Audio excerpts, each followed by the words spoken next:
एक घड़ी ही सही, 24 मिनट ही सही, भगवान के ध्यान में तो डूबना आ जाए, भर नेत्र प्रभु को देखना तो आ जाए। बोले नैनन की पल ही पल में छिन आदि घड़ी घटिका जो गई है। एक एक मिनट जा रहा है। अगर 24 घंटे में 24 मिनट नाम के ध्यान में, नाम कीर्तन में, नाम जप में, प्रभु के ध्यान में जा रहा है तो वही जीवन सार्थक समझो। अरे 24 मिनट दे दो ईमानदारी से, एकाग्रता पूर्वक। लेकिन नहीं, बस संसार के भोग, रुपया पैसा, खान पान, यही जीवन। एक बार मांग के बताओ तुम्हें कितना मिल जाए कि तुम कभी ना चाहो। एक बार एक बात बोल दो कि बस ये मिल जाए तो हमें लगता है कोई नहीं बोल पाएगा।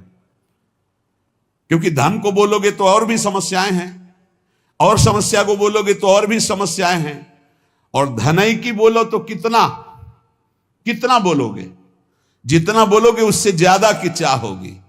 एक केवल भगवान ऐसे जिनकी प्राप्ति के बाद कुछ प्राप्त करना बाकी नहीं रहता। नहीं तो कुछ भी मिल जाए उसके बाद भी चाहे इतनी प्रबल हो जाती। बोले जो 10 20 50 भये सत होई हजार तु लाख मंगेगो। अगर 10 रुपया हो जाए तो 20 की चाह हो जाएगी, 20 हो जाए तो 50 की चाह हो जाएगी, 50 हो जाए तो 100 की हो जाएगी, 100 हो जाए तो 1000 की हो जाएगी, 1000 मिल जाए तो लाख मंगेगो। और जब लाख रुपया हो जाए तो कोटि अरब खरब असंख्य पृथ्वी पति होने की चाह जगेगी। और स्वर्ग पताल को राज करो तृष्णा अध की अति आग लगेगी। सुंदर एक भगवान के भजन के बिला, संतोष के बिला, अरे सठ तेरी तो भूख कभी ना भगेगी। लाख हो जाए तो करोड़ करोड़ हो जाए, तो अरब अरब हो जाए, तो खरब खरब हो जाए, तो पृथ्वी पति हो जाए, तो देवराजेंद्र हो जाए, तो त्रिभुवन, कभी भी तेरी आस, कभी भी तेरे मंगतापन नहीं नष्ट होगा जब तक तू भगवान का भजन करके परम संतोष आनंद धन प्राप्त नहीं करेगा। गेह तजय पुनि नेह तजय पुनि खेह लगाई के देह संवारी। बहुत ध्यान से, बड़े महापुरुष हैं। घर परिवार छोड़ दिया, पूरे शरीर में राख लगा ली।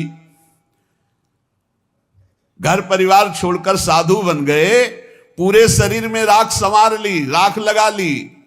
और मेघ सहाय सिर शीत सहाय तन धूप समय जो पचागन बारी। पंचाग्नि ताप रहा है, कोई खुले शरीर से सर्दी गर्मी बरसात सह रहा है, और भूख सहाय, कोई भूखा रह रहा है। रही रूख तरे, कोई पेड़ के नीचे रह रहा है। पर सुंदर दास सहाय दुख भारी, कोई ठड्डी 12 वर्ष का खड़े, कोई मूड़ मुड़ाए, कोई जटा रखाए, कोई राख लगाए, विविध प्रकार ये सब। पर बोले दासन छाड़ी के कासन ऊपर आसन मारी पे आसन मारी।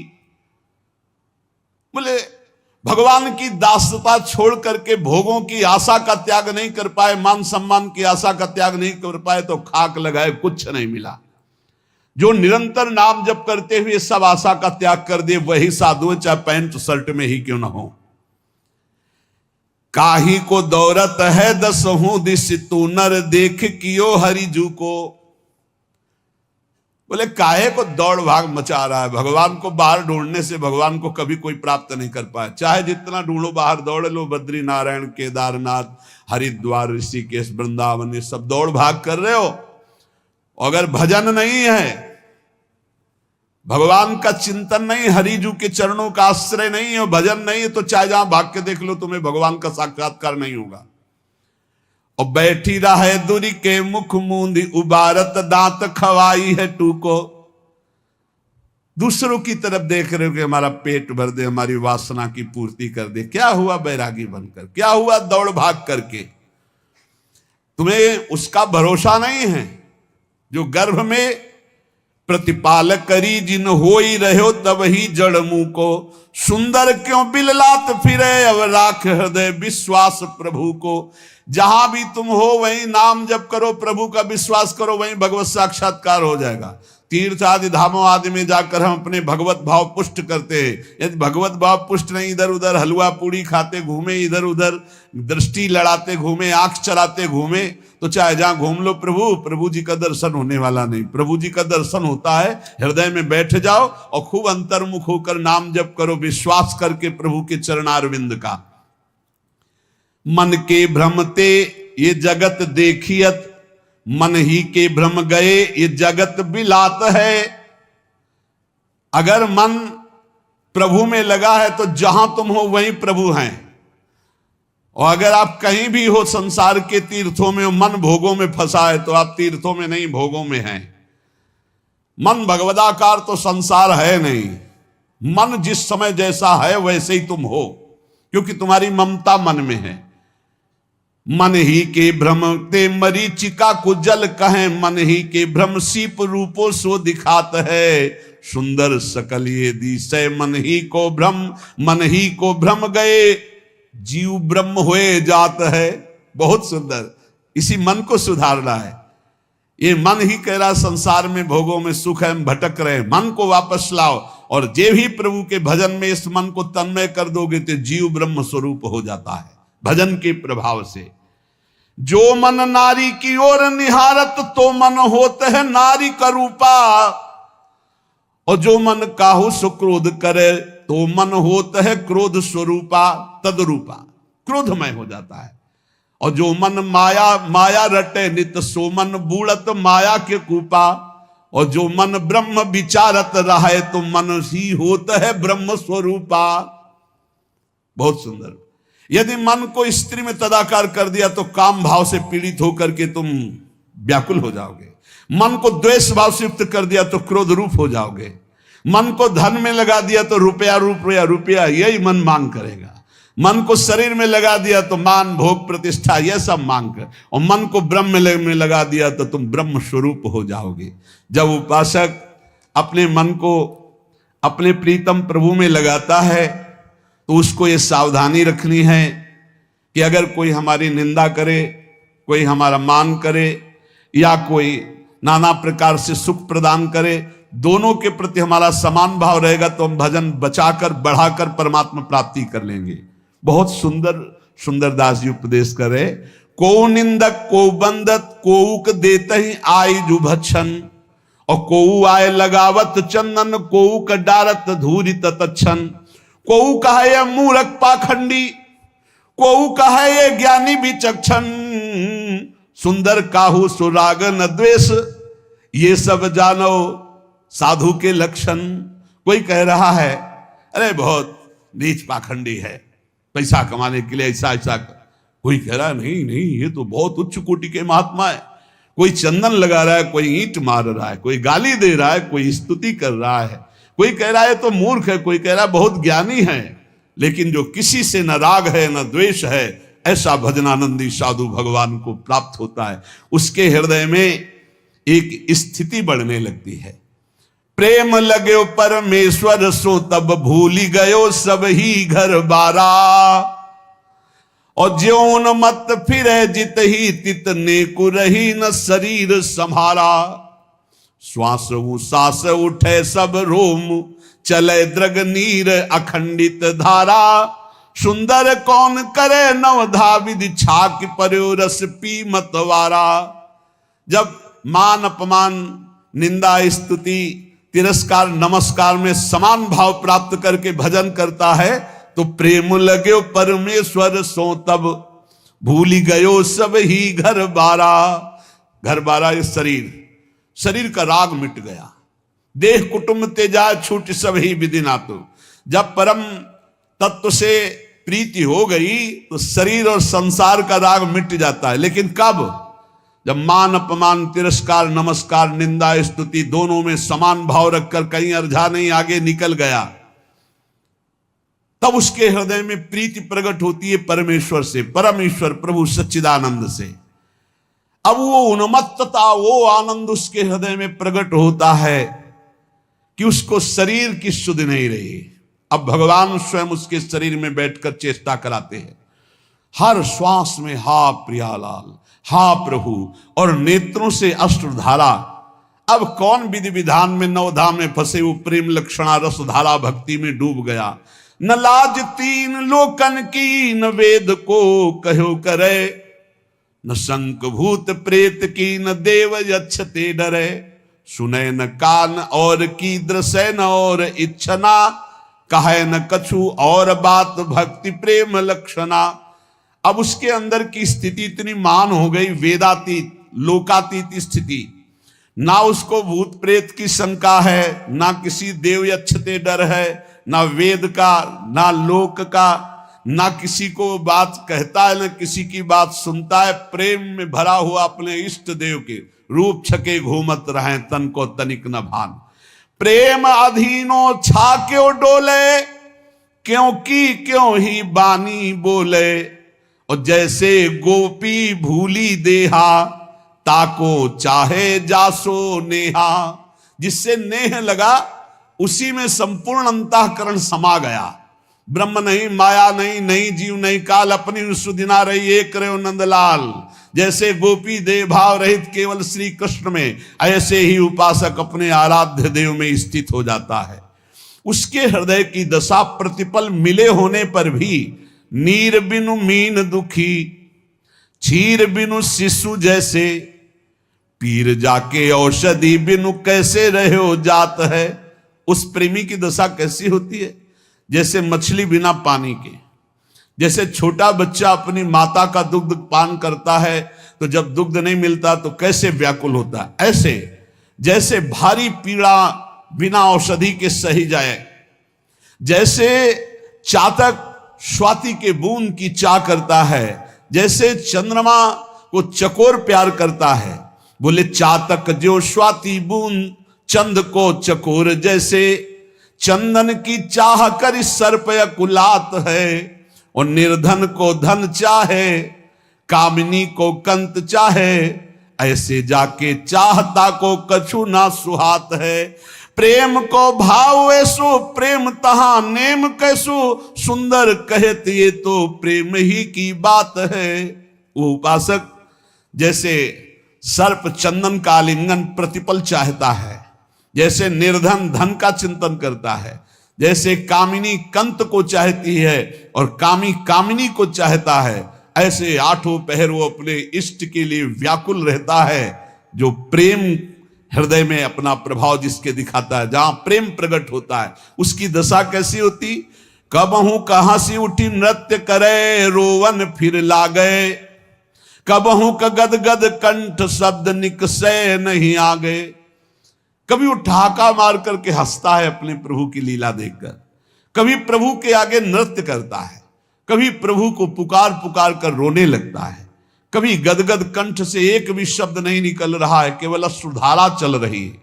कबहू का हृदय उमंग बहुत ऊंचे स्वर गावे, कभी ऐसी उमंग आई बेसुरा होकर चिल्ला रहा है, और कबहू का मुख मौन मगन ऐसे रह जावे, कभी एकदम मौन शांत कृत्य महापुरुष। चित्तव्रत हरिशों लगी सावधान कैसे रहे, ये प्रेम लक्षणा भक्ति है शिष्य सुनई सुंदर कहे। सुंदर दास जी कहते हैं ये दशा उसकी इसलिए हो गई कि चित्त रूपी वृत्ति हरि के चरणों में समर्पित हो गई, चित्त रूपी धन हरि के चरणों में समर्पित हो, एक एक वृत्ति हरि के चरणों में, अब उसकी दशा बदल जाती है। ये तभी हो सकता है जैसे पारस स्पर्श हो गई तो लोहा लोहा नहीं रहे सोना हो गया, ऐसे रसिक महापुरुषों का संग मिल गया। प्रेमियों के संग के बिना प्रेम का रंग नहीं आता। लोह को जो पारस पखान हु पलट लेत, कंचन छुअत होत जग में प्रमानिए। ध्रुव को जो चंदन हु पलट लगाई, बास आपके समानता के शीतलता आनिए। पारस के स्पर्श से जैसे लोहा सोना हो जाता है, चंदन के वृक्ष से पूरा बगीचा चाहे नीम का क्यों न हो वो भी शीतलता प्रदान करने वाला सुवासित चंदन हो जाता है। ऐसे जैसे कीट को जो भृंग हु पलट के करत भृंग, सो उड़ी जाए ताको अचरज न मानिए। सुंदर कहत ये सगरे प्रसिद्ध बात, सद शिष्य पलटे जो रसिक सतगुरु जानिए। जैसे भृंगी कीट दूसरे कीट को भृंगी बना के उड़ा देता है, जैसे लोहे को पारस स्वर्ण बना देता है। जैसे चंदन का वृक्ष अन्य जाति के वृक्षों को चंदन बना देता है, ऐसे रसिक सद्गुरुदेव भ्रमित जीवों को भी रस सिद्ध बना देते हैं। जैसे लोहा कभी सोना नहीं बन सकता पर पारस के स्पर्श से, नीम कभी चंदन नहीं बन सकती पर चंदन का बगीचा हो तो आसपास के पेड़ भी चंदन जैसे खुशबू वाले, शीतलता प्रदान करने वाले, ऐसे रसिक सद्गुरुदेव की कृपा से जीव परम प्रेम को प्राप्त हो जाता है। तू कछु और विचारत है, नर तेरो विचार धरे ही रहोगो। इतनी व्यवस्था हो जाए तो भजन करेंगे तो ये सब विचारे केवल रह जाएंगे, भजन करने का अवसर नहीं मिलेगा। इसलिए आज से अभी से भजन करो। परिस्थिति सुधर जाएगी तब भजन करेंगे, कभी नहीं सुधरेगी। तू कछु और विचारत है, नर तेरो विचार धरो ही रहोगो। कोटि उपाय किए धन के हित, भाग लिख्यो तित नो ही लहेगो। भोर की सांझ परी घर मांझ, और काल अचानक आई गहे गो। राम भजो न कियो कछ सुकृत, सुंदर यो पछताई बहेगो। सोचते सोचते काल आ जाता है, जीवन की शाम हुई, हमारी सोचें बनी रहती, कभी काम पूरा नहीं हुआ। ऐसे ऐसे मकान बनाए जा रहे हैं मानो कल्प भर यहीं रहना है। ऐसी व्यवस्थाएं, ठिकाना 7 मिनट का नहीं और 7 जन्म की व्यवस्था की सोच रहे हैं। मानो अब बस सुख सब समेट लेंगे विश्व का यही, और कुछ हाथ नहीं लगता। ऐसे जाना पड़ता है, खाली हाथ जाना पड़ता है। ये जो हम मनुष्य जीवन प्राप्त करके भजन नहीं कर रहे, बहुत बड़ा धोखा। एक से एक प्रेम की उन्मत्त दशा, एक से एक ज्ञान की सुंदर अनुभूतियां, ये भगवान के भजन में छिपी है। भोगों की आशा का त्याग करके आपकी कृपा से आपके नाम गुण रूप लीला धाम इसी का चिंतन होता रहे। बड़ा कठिन है भोगों की आशा का त्याग करना। आशा सर्वत्र से हट जाए तो एक क्षण नहीं लगेगा स्वरूप बोध होने में। जो स्वरूप बोध होने में समय लग रहा है, भगवत साक्षात्कार होने में, उसका कारण है आशा। भोगों की आशा, जीने की आशा, मान प्रतिष्ठा की आशा, लोक परलोक की आशा। अगर ये आशा नष्ट हो जाए, अभी भगवत साक्षात्कार हो जाए। लौकिक आशाओं का नाश ही अध्यात्म की ऊंचाई है। सेवक जी महाराज कह रहे हैं, वेद विद्या पढ़त कर्म धर्मन करत, जलप तन कलप की अवधि आनी। चारुगति छाण संसार भटकत भ्रमत, आस की पास नहीं तोरी जानी। सकल स्वार्थ करत रहत जन्मत मरत, दुख और सुख के होत मानी। छाणी जंजार कैसे न निश्चय धरत, एक किन रमत हरिवंश बानी। बहुत वेदों का ज्ञान हो चुका है, कर्म धर्मों में भी बड़े प्रवीण हो, लेकिन तुम्हें पता है तुम एक फांसी में बंधे हुए हो, आशा की फांसी।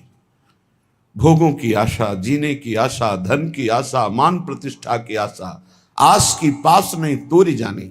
फिर क्या हुआ?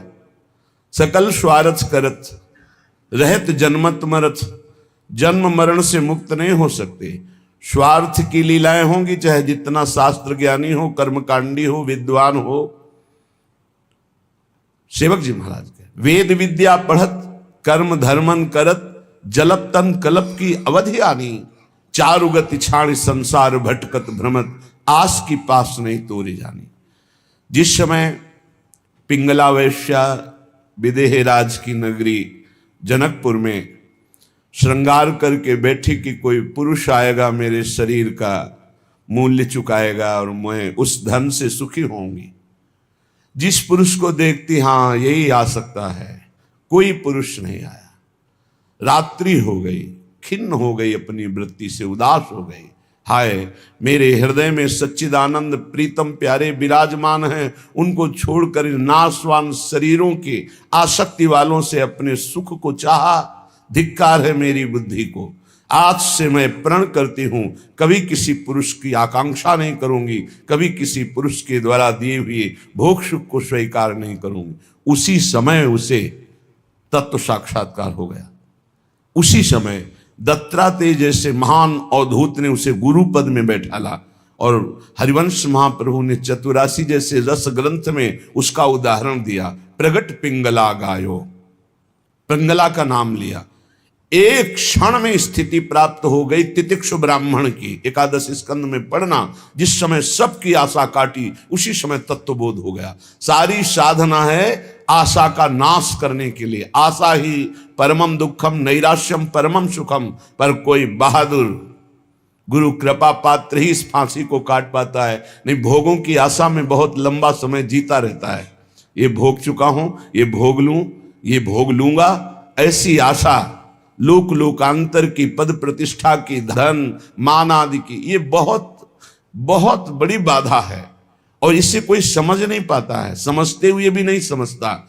अगर इस आशा की फांसी को काट दे, जाहि न चाहिए कबहु कछु, तो तुम सन सहज सने, तो बसहु निरंतर तासुर सो राउर निजगे। उसी समय भगवान का प्रकाश हृदय में हो जाए। भगवान के हृदय में रहते हुए भी हम दर्शन क्यों नहीं कर पाते? उसका कारण है इच्छा, वासना, आशा। इसका त्याग हो जाए, अभी भगवत साक्षात्कार हो जाए। साधना हो रही आशा पूर्ति की नहीं, आशा त्याग की। त्यागात् शांतिरंतरम, त्याग से तत्काल शांति प्राप्त होती है और शांत मन ही भगवान में निरंतर रमण करता है।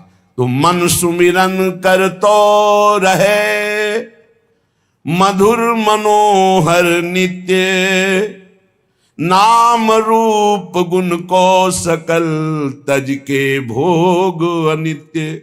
नाशवान भोगों की आशा का त्याग करके हे प्रिया प्रीतम, हे राधा माधव, निरंतर आपके नाम रूप गुण लीला धाम का ही गायन श्रवण मनन चिंतन करता रहूं। जय श्री राधा जयति जय, जय माधव घनश्याम, जयति समर्पण में विमल प्रेम नित्य सुख धाम। जय हो जय हो जय हो, श्री राधा किशोरी की जय हो, घनश्याम श्री माधव की जय हो और इनके प्रति पूर्ण समर्पण करके प्रेम करने वाले रसिकों की जय हो। बड़ी महिमा है प्रिया प्रीतम के प्रेम में डूबे हुए रसिकों की। श्रीपाद प्रबोधानंद जी महाराज कह रहे हैं, ये वृंदावन मां वसंति यदि वा, बहुत बड़ी महिमा की बात कह रहे हैं। स्पृष्ट्वात दृष्ट्वा गता, ध्यायन्ति प्रणमन्ति तद्गुणगणान् गायन्ति, शृण्वन्ति वा मूर्धना बिभ्रति तद्रजः, क्वचन तत्संबंध संबंधिनस् तान्त्युन्नयते परम पदमहो वृंदावनम पावनम। अगर ध्यान से इसको बैठा लोगे तो निश्चिंत हो जाओगे। श्रीपाद कह रहे हैं, ये वृंदावन मां वसंती, जो अखंड वृंदावन वास का नियम लिए हुए हैं और जो वृंदावन रस के रसिक हैं, ये वृंदावन मां वसंती, यदि उनका कहीं स्पर्श हो जाए, यदि वह स्पृष्ट्वाथ अथवा दृष्टवा दर्शन करने को मिल जाए, गता ध्यायन्ति या एकांत में बैठकर उन रसिक महापुरुष का ध्यान करने को मिल जाए, या प्रणमंती सामने साष्टांग दंडवत करने को मिल जाए, तदगुण गणान गायन्ति उनकी महिमा का उनका यश गान करने का भाव बन जाए, श्रणवंती या कोई उनकी महिमा गान कर रहा हो रसिक महापुरुष की, हम सुन ले, वा मूर्धना विभ्रत या उनकी सी चरण को लेकर मस्तक पर पधराने का, ऐसा न मिले तो उनकी चरण रज लेकर मस्तक पर धारण करने का। श्रीपाद कह रहे, तद्रह क्वचन तत्संबंध संबंधिन, यदि सीधे रसिक महापुरुष का संपर्क ना हो तो उनसे संपर्क करने वाले का स्पर्श हो जाए, दर्शन हो जाए, संभाषण हो जाए या एकांत में उनका चिंतन हो जाए, तो श्रीपाद कहे परम पदमहो वृंदावनम पावनम, वृंदावन में विराजमान परम पवित्र रसिक महापुरुष का ध्यान, स्पर्श, संभाषण, प्रणाम, उनकी चरण रज, उनका चिंतन यदि हो रहा है तो निश्चित आपको परम पद प्राप्त हो जाएगा। देवर्षि नारद जी ने भी कहा है, मात संगस्तु दुर्लभ हो, बड़ा दुर्लभ है महापुरुषों का संग, पर अगम्यो यदि निर्वाह कर ले जाओ तो अमोघस्य निश्चित भगवत प्राप्ति हो जाएगी। श्री जी संबंध का निर्वाह करती, ये हमारी प्रिय सखी का शरणागत है। बस इस बात से श्री जी महल खवासी दे, अपने श्री चरणों की सेवा, अपने महल का वास प्रदान कर देती। दर्शन, सेवक जी महाराज ने कहा है, दरस परस अघनास बास निज संग करो दिन, तीन मुख हरिजस सुनत श्रवण मानो नत्र पित छिन, कलिय भद्र बरनत सहस कलिकामादिक दोष सब। जितने दोष हैं कलयुग के, काम आदि दोष हैं, ये सब रसिक महापुरुषों का संग हृदय से किया जाए तो उनके दर्शन से, उनके स्पर्श से, उनके संभाषण से नाश हो जाता है। गंगा जी भी ऐसे रसिक महापुरुषों के स्पर्श की आकांक्षा करती है कि वो कभी हमारे में चरण रख दें तो हम निष्पाप हो जाए। ऐसे रसिकों का स्पर्श, संभाषण, दर्शन, श्रीपाद कह रहे हैं यदि दर्शन ना हो, स्पर्श ना हो, संभाषण ना हो तो उनके जो संबंधी हैं उनका दर्शन, संभाषण, स्पर्श हो जाए तो निश्चित परम पद की प्राप्ति होती है। क्या है इसमें दर्शन संभाषण में? क्योंकि उनके अंदर प्रिया प्रीतम के प्रेम परमाणु है, प्रिया प्रीतम की वार्ता है, प्रिया प्रीतम का अनुराग है, प्रिया प्रीतम की आसक्ति है। तो उनके संग से हमारे हृदय में श्यामा श्याम की निश्चित आसक्ति प्रकट होती है। ये बड़ा सौभाग्य का विषय होता है जब कोई रसिक महापुरुष हमें अपना कह दे, ये अपने जन हैं। या एकांत में जब वो श्री जी के चिंतन में हो, उनके ध्यान में कभी हम आ जाएं इस भाव से कि ये अपना दास है, ये अपना सेवक है, ये अपना निज जन है, ये श्री जी का जन है, निश्चित आशीष जो प्राप्त होता है, जो जीवन का परिवर्तन करता है, ये हम गूढ़ बात कहते हैं, वो मांगने से नहीं मिलता है, वो हाथ रखवाने से नहीं मिलता है। वो मिलता है जब वो भजन में बैठे होते हैं और अचानक आपकी किसी सेवा, दैन्यता, कोई ऐसा आचरण जो उनके हृदय पर प्रभाव डाल चुका है, उस समय आपकी याद आ गई और उस याद में जो आपके पास गया, श्री जी के चिंतन से डूबा हुआ वो भाव, वो आपका परम मंगल, परम कल्याण कर देता है। इसीलिए हरिवंश महाप्रभु ने सीधे श्यामा श्याम की प्रीत की बात न कह के कहा, श्याम श्यामा पद कमल संगी सिर नायो। जो श्यामा श्याम के चरणों के अनुरागी हैं उनके चरणों में सिर नवाए। कह रहे निश्चित परम पद प्राप्त हो जाता है। प्रभु अपने जन से ज्यादा अपने जन के प्रति प्रेम रखने वाले को दुलार करते हैं। सेवक जी महाराज कह रहे, जो हरिवंश उपासक सेवय सदा सेवूं ताके चरण विचारी, और जो हरिवंश को धर्म सिखावे सोई तो मेरे प्रभु ते प्रभु भारी। वो मेरे प्रभु से भी बढ़कर प्रभु है जो मुझे प्रभु की बात सुनाए। जिनके जाने जानिए युगल चंद सुकुमार, जिनके परिचय कराने से प्रिया प्रीतम से हमारा परिचय हुआ, हम ये जान पाए कि हमारे प्राणाधार जीवनधर राधा माधव श्यामा श्याम, उनको उनसे भी अधिक भाव करके मानना ये निश्चित परम पद की प्राप्ति का हेतु है। सब महापुरुषों की वाणियों से यही बात केवल निकाल निकाल के बता रहे हैं कि मनुष्य जीवन का सार है, एक भी श्वास खाली ना जाए, निरंतर भजन करो और जो कर्म कर रहे हो उसे भगवान को अर्पित कर दो। निश्चिंत रहो, निशोक रहो, इसी जन्म में परमानंद स्वरूप भगवान की प्राप्ति करो। शेष चर्चा आगे। श्री राधा वल्लभ लाल की जय।